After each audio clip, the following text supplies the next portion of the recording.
할렐루야.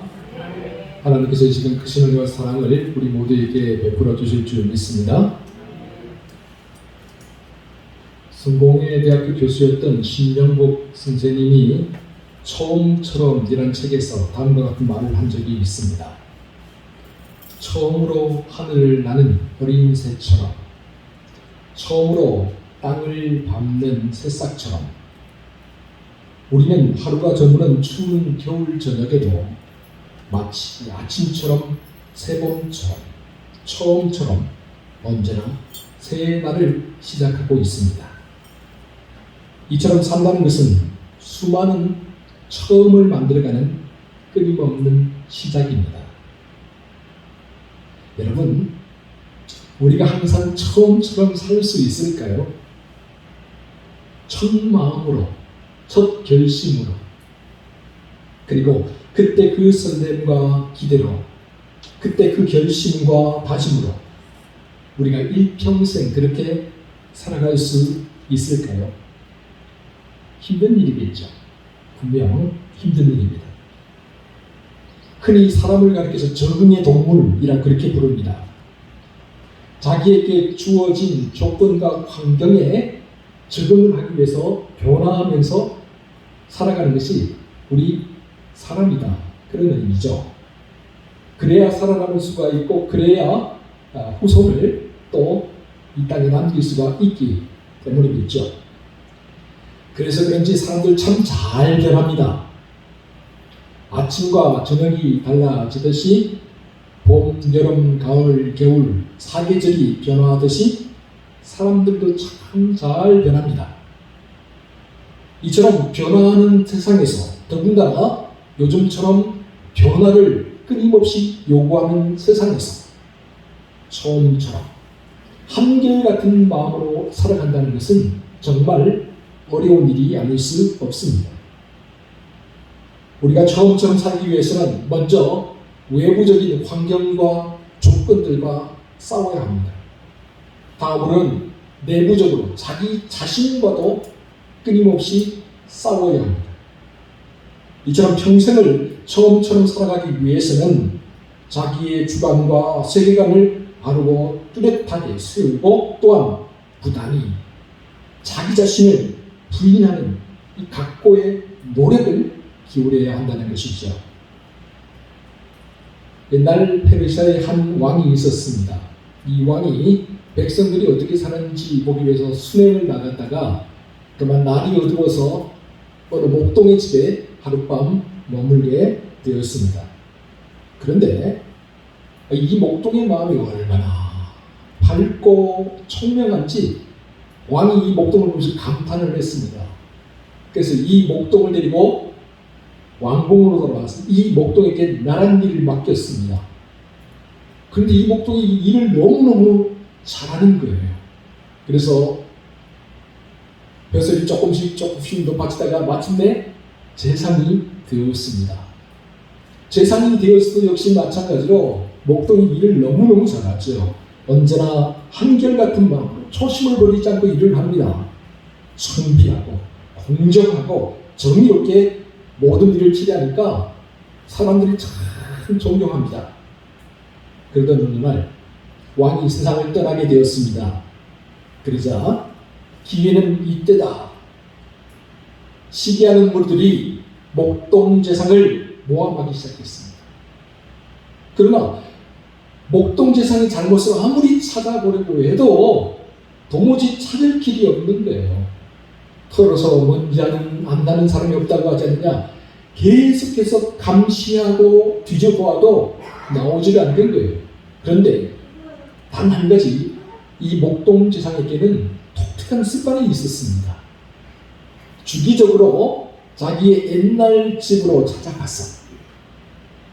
그리고 자기 옛날 방으로 들어가서 그 방 안에 가죽 상자가 딱 중간에 놓였는데 그 가죽 상자를 열어보면서 뭐라고 중얼거리다가 다시 궁궐로 돌아오는 겁니다. 옳았구나. 즉 가죽 상자에 분명히 온갖 보화들 다 숨겨놓고 있구나. 악한 무리들이 그렇게 생각을 했습니다. 그리고 선왕의 뒤를 이은 아들 왕에게 그날부터 상소를 시작합니다. 저 목동지산이 부정부패를 해서 온갖 보아들을 다 숨겨두었습니다. 새로 왕이 된 이 아들 왕도 역시 총명한 왕이었기 때문에 목동지산이 절대 그런 사람이 아니라는 걸 알고 있었습니다. 그럼에도 불구하고 신하들이 계속 날마다 상소를 하니까 도무지 견딜 길이 없습니다. 그래서 왕이 명령을 내렸습니다. 목동집에 있는 그 낡은 가죽 상자를 내 앞으로 가지고 와라. 그리고 모든 사람들이 보는 앞에서 그 낡은 가죽 상자를 열었습니다. 그런데 그 가죽 상자 안에는 낡은 목동이 입는 옷 한 벌, 그리고 목동이 사용하던 낡은 피리 하나, 뿐만 아니라 목동이 삶에서 짧아진 낡은 지팡이 하나가 들어있는 게 아니겠습니까? 왕이 목동에게 물었습니다. 도대체 이게 뭐냐? 그래서 목동지산이 이렇게 대답을 했다고 합니다. 전하, 소신은 원래 미천한 목동에 불과했습니다. 그런데 선왕폐하의 은덕으로 말미암아 제가 이렇게 재상의 자리까지 오르게 되었습니다. 그러나 소신은 한 번도 제가 미천한 목동이었다는 사실을 잊은 적이 없습니다. 그래서 소신이 옛날 목동 시절에 쓰던 물건들을 그대로 놔두고 늘 이 물건들을 보며 나는 목동이었어, 나는 목동에 불과해 라고 늘 생각을 했습니다. 뿐만 아니라 제가 언젠가 나라 일을 마치고 내가 낙향을 하게 될 때 다시 목동 일을 하기 위해서 이 물건들을 버려두지 않고 이렇게 간직해 두었습니다. 이 이야기에 나오는 페르시아 왕, 선왕은 아바스 왕이라고 알려져 있고요. 목동 신화로 알려진 이 재상은 알리베이라고 전해지고 있습니다. 이처럼 우리가 처음처럼 첫 결심으로 평생을 살아갈 수 있다면 얼마나 좋을까요? 근데 그게 정말 쉽지 않은 일입니다. 오늘 이야기의 주인공은 사울입니다.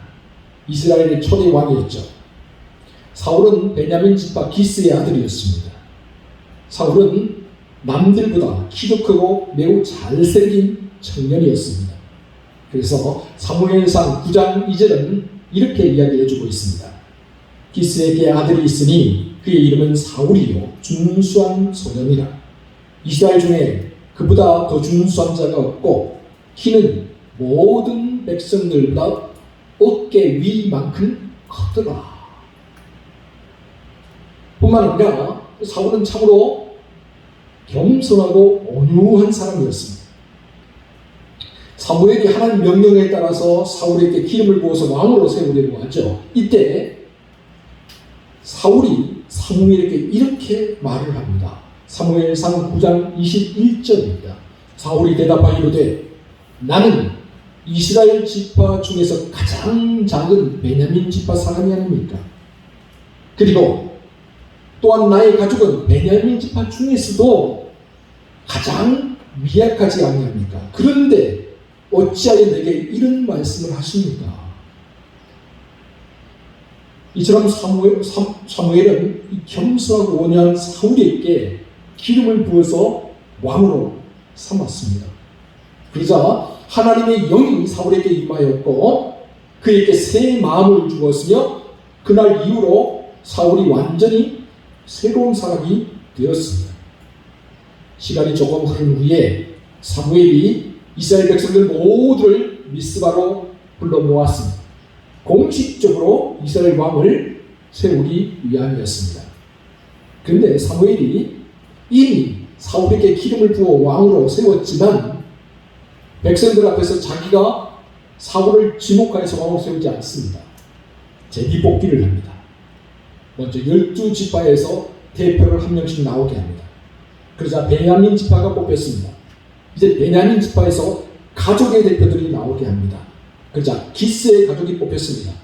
이제 기스의 가족의 남자들을 다 나오게 합니다. 그렇게 해서 뽑았더니 사울이 뽑혔습니다. 그래서 사울이 이스라엘의 왕으로 등극하게 되죠. 사무엘이 사울을 왕으로 세우면서 이렇게 말합니다. 너희는 여호와께서 택하신 자를 보느냐? 모든 백성 중에서 그와 비교할 사람이 없느니라. 그러자 그곳에 모여있던 이스라엘 백성들이 왕의 만세를 부르면서 기뻐합니다. 그러나 어떤 불량배들은 사울을 바라보면서 이렇게 소심하고 이렇게 겁이 많은 사람이 우리의 왕이 되어서 우리를 다스린다고? 말도 안 되는 소리다 라고 말하면서 사울을 멸시하며 그 자리를 떠났습니다. 그럼에도 불구하고 사울이 아무런 말도 하지 않고 잠잠합니다. 그만큼 사울이 겸손하고 온유한 사람이었던 거죠. 사랑하는 성도 여러분, 시편 37편 11절에서 온유한 자는 땅을 차지하며 풍성한 화평으로 즐거워하리로다 라고 그렇게 말을 했습니다. 그리고 마태복음 5장 5절에서는 온유한 자는 복이 있나니 그들이 땅을 기업으로 받을 것이니요 라고 했습니다. 그런가 하면 민수기 12장 3절을 보면 이 사람 모세는 온유함이 지변의 모든 사람들보다 더하더라. 이스라엘 위대한 지도자였던 모세, 그 모세는 참으로 온유한 사람이었다라고 성경이 우리에게 전해주고 있습니다. 뿐만 아니라 마태복음 11장 29절과 30절에서 주님이 이렇게 말씀하셨죠. 나는 마음이 온유하고 겸손하니 나의 멍에를 메고 내게 배우라. 그리하면 너희 마음이 힘을 얻으리니 이는 내 멍에는 쉽고 내 짐은 가벼우니라. 우리 주님이 얼마나 겸손하고 온유한 분이었는지 우리가 잘 알고 있습니다. 여러분, 그러므로 항상 온유하고 겸손한 사람이 되기 위해 노력하시기 바랍니다. 사람들 앞에서 온유하고 하나님 앞에서 겸손한 사람, 그 사람이야말로 하나님이 기뻐하시는 사람이요 하나님이 사용하시는 사람이기 때문입니다. 사무엘이 미스바에서 사울에게 기름을 붓고 그를 공식적으로 이스라엘 왕으로 선포하자 많은 사람들, 유력한 사람들이 이제 사울을 쫓기 시작했습니다. 그리고 얼마 지나지 않아서 암몬 사람 나하스가 이스라엘로 쳐들어오게 되죠. 길앗 야베스에 진을 치고 이스라엘과 전쟁을 벌이게 됩니다. 사울이 이 소식을 전해 들었습니다. 그러자 하나님의 영이 사울에게 임했습니다. 사울이 한결의 소를 잡아서 각각 나누어서 12지파 이스라엘 백성들에게 보냅니다. 그리고 이렇게 말을 하죠. 누구든지 나와서 사울과 사무엘을 따르지 아니하면 그의 소들도 이와 같이 되리라. 그러자 유다에서 3명이 나오고요. 이스라엘 백성들, 나머지 이스라엘 백성들에게 무려 38만 명이나 되는 사람이 사울 앞으로 나왔습니다. 이에 사울은 백성들을 세 대로 나누어서 새벽에 암몬 자손을 기습합니다. 그래서 깜짝 놀란 암몬 자손이 흩어지기 시작하는데요. 이스라엘 자손이 그날 큰 승리를 거두게 되었습니다. 이로써 사울이 왕의 권세, 모든 백성들로부터 와, 왕이 다르구나 라는 그 권세를 얻게 되었습니다. 그리고 나서 사울은 왕이 된 지 2년 만에 블레셋과 전쟁을 벌이게 되는데 이 전쟁에서 큰 승리를 거두게 됩니다. 이처럼 사울이 왕이 된 후에 나가서 싸우는 군마다 승리했습니다. 이 사실을 성경은 사무엘상 14장 47절과 48절에서 이렇게 소개하고 있습니다. 사울이 이스라엘 왕위에 오른 후에 사방에 있는 모든 대적, 곧 모압과 암몬 자손과 에돔과 소바의 왕들과 블레셋 사람들을 쳤는데 향하는 곳마다 이겼고 용감하게 아말렉 사람들을 치고 이스라엘을 그 약탈하는 자들의 손에서 건졌더라. 사울이 용사들을 이끌고 나가서 전쟁하는 것마다 승리했다는 겁니다. 그러니 여러분, 사울의 권세와 위엄이 얼마나 대단했겠습니까? 얼마나 백성들이 사울을 존경하고 따랐겠습니까? 그러나 안타깝게도 이처럼 승리가 주어지고 이처럼 백성들이 사울을 비행기 태우니까 사울이 점점 변질되기 시작합니다. 일그러지기 시작해요. 사울이 하나님을 의지하면서 나아가고 하나님 말씀에 순종하면서 나가던 그 초기의 모습, 그 아름다운 모습이 이제 변하기 시작해요. 하나님 말씀을 듣는 게 아니라 자기 곁에 있는 사람들의 목소리에 귀를 기울입니다. 그리고 이방의 왕들처럼 교만하고 거만하게 행동하기 시작합니다. 이런 와중에 사울이 아말렉과 전쟁을 벌이게 됩니다. 하나님께서 아말렉과 전쟁을 벌이며 나가는 사울에게 분명히 말씀하셨습니다. 아말렉을 진멸하라. 진멸하라는 게 뭡니까? 하나도 남김없이 다 없애버리라는 거예요. 짐승도 사람도 심지어 그곳에 있는 나무까지도 싹 없애버리라는 거예요. 왜요? 아말렉이 이스라엘 백성들이 출애굽에서 가나안 땅을 향해 나아갈 때 이 광야에서요, 이스라엘 백성들이 후미를 쳤어요. 후미에 누가 있겠습니까? 병든 사람들, 노약자들, 어린아이들이 뒤쳐져서 따라오는 거 아니에요? 근데 그 후미를 쳐갖고 그 사람들을 죽였어요. 근데 이스라엘 백성들의 마음이 얼마나 아팠겠습니까? 그래서 이스라엘 백성들이 가나안 땅을 정복하고 가나안 땅에 정착해 살면서도 아말렉을 철천지 원수로 여겼어요. 어떻게 이렇게 비겁하게 행할 수 있느냐라는 것이죠. 그래서 언젠가 아말렉과 전쟁을 해서 아말렉을 없애버리겠다고 하고 했는데 하나님께서 사울이 그 명령을 내리셨거든요. 이에 사울이 아말렉을 치러 나갑니다. 하윌라에서부터 시작해서 애국 땅 앞에 있는 술까지 아말렉을 칩니다. 그래서 아말렉을 모조리 없애버립니다. 그런데요, 아말렉의 왕 아각은 죽이지 않고 살아서 나옵니다. 뿐만 아니라 아말렉 백성들이 가지고 있던 소와 양의 기름진 것, 보기에 좋은 것, 아름다운 것들은 죽이지 않고 다 사로잡아서 가지고 옵니다. 하나님이 분명히 아말렉을 진멸하라 그렇게 말씀하셨는데 사울이 그렇게 하지 않아요. 게다가 여러분 사무엘상 14장 35절을 보면 사울이 왕이 된 초기에 블레셋과 싸워서 승리한 후에는 하나님께 감사해서 하나님께 제단을 쌓고 제사를 드렸어요. 그런데 이번에 아말렉과 싸워서 승리하고 돌아오면서 사울이 무슨 일을 하냐? 오늘 본문 12절에 보는 것처럼 갈멜에다가 자기의 승리를 기념하는 기념비를 세웠습니다.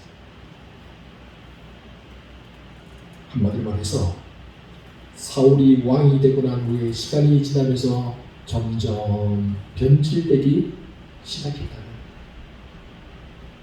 그러자 여호와의 말씀이 사무엘에게 임했습니다. 본문 11절입니다. 우리 다 같이 본문 11절 읽어보겠습니다. 시작.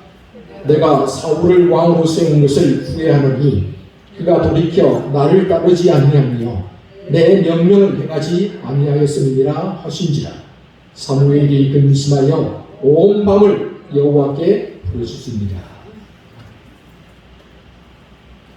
시간이 지나면서 점점 변질되어가는 이 사울을 보면서 하나님께서 사울을 왕으로 세운 것을 후회하신다고 말씀하셨어요. 그리고 하나님의 마음을 알게 된 사무엘이 온 밤을 근심하며 기도하고 있어요. 참으로 안타까운 일이 아닐 수가 없죠. 이렇게 온 밤을 지새우며 기도한 사무엘이 사울을 찾아갑니다. 사울을 만났죠. 길갈에서 사울을 만난 사무엘이 이렇게 말을 해요. 본문 17절입니다.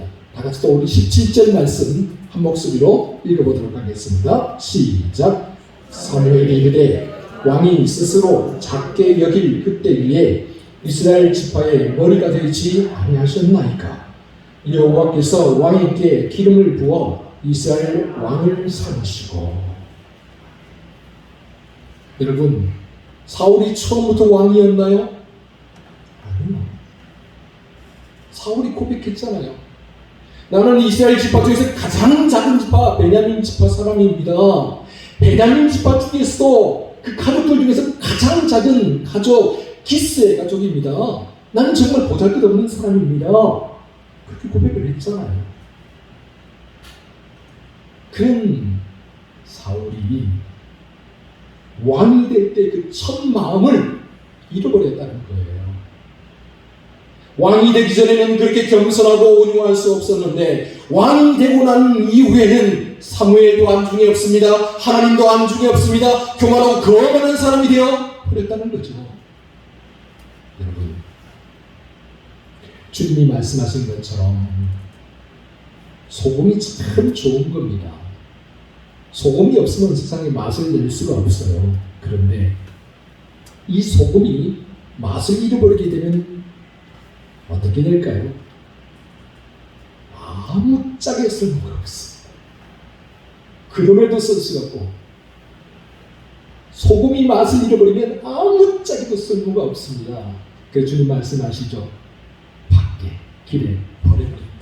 그래서 지나가는 사람들이 다 밝게 만들어버립니다. 사울이 맛을 잃은 소금이 되어버렸습니다.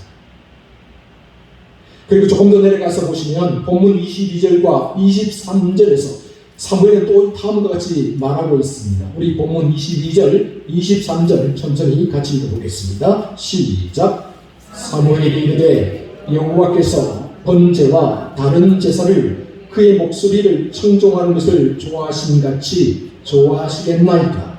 순종이 제사보다 낫고 듣는 것이 순양의 기름보다 나으니 이는 거역하는 것은 점치는 죄와 같고 완고하는 것은 사신 우상에게 절하는 죄와 같음이라. 왕이 여호와의 말씀을 버렸으므로 여호와께서도 왕을 버려 왕이 되지 못하게 하셨나이다 하니. 결국 하나님께서 변질되었고 일그러져 버린 사울을, 맛을 잃어버린 소금이 된 사울을 버리시겠다라고 말씀하십니다. 그러자 사무엘상 16장 14절을 보면 여호와의 영이 사울에게서 떠나고 악령이 사울을 괴롭히게 되었습니다. 뿐만 아니라 좀 더 사무엘상 34장까지 쭉 나가다 보면 길보아 전투에서 블레셋과 싸우던 도중에 사울과 그의 아들들이 죽고 사울의 목은 베어져서 벳산 성벽에 걸리는 그런 비참한 최후를 맞이하고 맙니다. 사울의 이야기를 쭉 읽어나가다 보면 우리나라의 역사와 겹치는 부분들이 참 많아요. 특별히 후고글의 궁예라는 사람과 정말 닮은 점이 많습니다. 여러분, 김무식의 삼국사기를 읽어보면 궁예는 전쟁의 용맹스러운 용사였습니다. 그래서 궁예가 나가서 싸우는 곳마다 승리를 했죠. 궁예가 사울과 같이 전쟁의 용사였던 것이죠. 뿐만 아니라 처음에 궁예는 백성들을 정말 아끼고 사랑하는 지도자였습니다. 그러자 궁예 곁으로 많은 사람들이 몰려들기 시작했죠. 궁예를 찾아온 사람들 중에는 권력에서는 밀려났지만 실력도 있고 재력도 갖춘 사람들이 참 많았습니다. 특히 신라에서 골품 제도에 불만을 품고 있었던 육품 이하의 많은 귀족 세력들이 궁예에게로 찾아갔습니다. 그들은 궁예에게 신임을 얻었고 그들이 원하던 신분 상승도 얻게 되었습니다. 이처럼 초기에 궁예의 위세가 정말 대단했습니다. 신라, 후백제 후고려 중에서 가장 먼저 삼국을 통일할 국가가 어디냐? 바로 후고구려 궁예다라고 할 만큼 정말 그 위세가 대단했습니다. 그러나 시간이 지나면서 궁예가 점점 변질되기 시작해, 일그러지기 시작해. 역사자들은 말하죠. 궁예가 자신이 수행해야 될 그런 엄청난 일이 감당할 수가 없었다. 궁예의 그릇은 사기 그릇이었는데 궁예가 감당해야 될 그런 일들은 마치 항아리처럼 이렇게 컸다. 그래서 감당할 수가 없었다. 그렇게 이야기를 하죠. 그러면서 점점 불안감을 느끼게 됩니다. 자기 신하들을 의심하기 시작해요. 자기를 죽이고 누군가 왕이 되려고 한다 라고 생각을 했던 거죠. 그래서 자신이 상대방의 마음을 읽을 수 있는 미륵보살의 환생이다 라고 말하면서 옛날에 우리 TV에는 관심법이라고 그렇게 이야기를 했던 적이 제가 기억이 나는데요. 미륵보살의 환생이다 라고 하면서 정말 자기께 충성을 다했던 신하, 그는 신하들을 누명을 뒤집어 씌워서 고문하고 죽이기 시작합니다. 처음에는 궁의 위세에 눌려있던 신하들과 백성들이 아무 말도 못하고 꼼짝도 못했는데 점점 시간이 지나 염증을 느끼게 되고 궁예를 버리고 떠나기 시작합니다. 이에 궁예가 점점 더 불안해지기 시작하자 그 포악성이 더 심각해지기 시작하죠. 그러자 사람들은 능력도 있고 덕망도 있었던 왕건의 편에 서게 됩니다. 그래서 왕건과 궁예가 싸움을 벌이게 되죠. 그 싸움에서 왕건이 승리를 하게 됩니다. 싸움에 패배한 궁예가 부양이라는 곳에서 도망을 갑니다. 근데 그 부양에서요, 백성들이 궁예의 그 아주 잔악한 성품을 전해듣고요, 궁예를 쳐서 죽였다. 그렇게 역사를 기록하고 있습니다. 결국 초심을 잃은 궁예가 백성들에게 버림을 받고 말았던 것이죠. 사랑하는 성도 여러분, 사람이 변하지 않는다는 것 쉽지 않은 일입니다. 그럼에도 불구하고 여러분, 우리는 끊임없이 첫 마음을 가지기 위해서 노력해야 돼요. 처음처럼 첫 결심 그대로 우리가 이것을 유지하기 위해서 끊임없이 노력해야 돼요. 여러분, 왜 다이아몬드와 금이 가치가 있습니까? 왜 우리가 소중히 여깁니까? 다른 게 아닙니다. 변하지 않기 때문에. 시간이 지나도 변하지 않아요. 마찬가지죠. 하나님을 향한 우리의 마음이 한결 같아요. 아무리 시간이 지나도, 아무리 환경과 조건이 바뀌어도 처음처럼, 처음 마음처럼, 첫 결심처럼 하나님 앞에 설 수 있도록 매일 매 순간 우리 자신을 담금질해야 하는 거죠. 우리 스스로를 채찍질해야 돼요. 그래, 초지일관, 하나님을 향한 우리의 마음에 변함이 없어야 합니다. 이게 목동일 때나 한나라의 군대 장관이 되었으나, 그리고 왕이 되었어도 항상 변함없이 하나님을 자기 인생의 목적으로 삼고 살았던 다윗처럼 오늘 우리도 초지일관 변함없는 모습으로 하나님 앞에 설 수 있어야 한다. 그렇죠? 여러분, 사울처럼 조금 높은 자리에 앉았다고 해서 궁예처럼 내가 조금 힘도 있고 권세를 가지게 됐다고 해서 사람들 앞에서 거들먹거리고 하나님 앞에서 목에 힘을 주고 교만하고 거만하게 아나무인처럼 그렇게 행동하면 정말 곤란합니다. 항상 겸손하고 온유한 마음 자세로 나보다 나를 낮게 여기는 그런 마음으로 살아야 됩니다. 내 힘과 내 능력으로 여기까지 온 것이 아니라 하나님의 은혜와 사랑이 있었기에 내가 여기까지 왔다 라고 고백하면서 하나님 앞에서 겸손한 자세로 살아야 돼요. 참으로 오늘 이 자리에 모인 우리 모두가 초지일관, 언제나 겸손하고 온유한 모습으로, 그리고 변함없이 신실한 모습으로 하나님을 설 수 있는 삶을 살아가기를 주의 이름으로 축원한다. 기도하겠습니다. 사랑하는 주님, 한결같은 마음으로 주님 앞에 서게 하여 주옵소서. 변치 않는 믿음과 신앙으로 주님 앞에 서게 하여 주옵소서. 우리에게 주어지는 환경과 조건이 좋든지 나쁘든지, 우리에게 있는 것들이 많아지든지 적어지든지, 우리의 자리와 위치가 높아지든지 낮아지든지 모든 것들에 상관없이 항상 동일한 마음으로 겸손하고 온유한 자세로 주님 앞에 설 수 있는 우리 모두가 되게 하여 주시옵소서. 이 모든 말씀은 우리 구주 예수 그리스도의 이름으로 기도하옵나이다.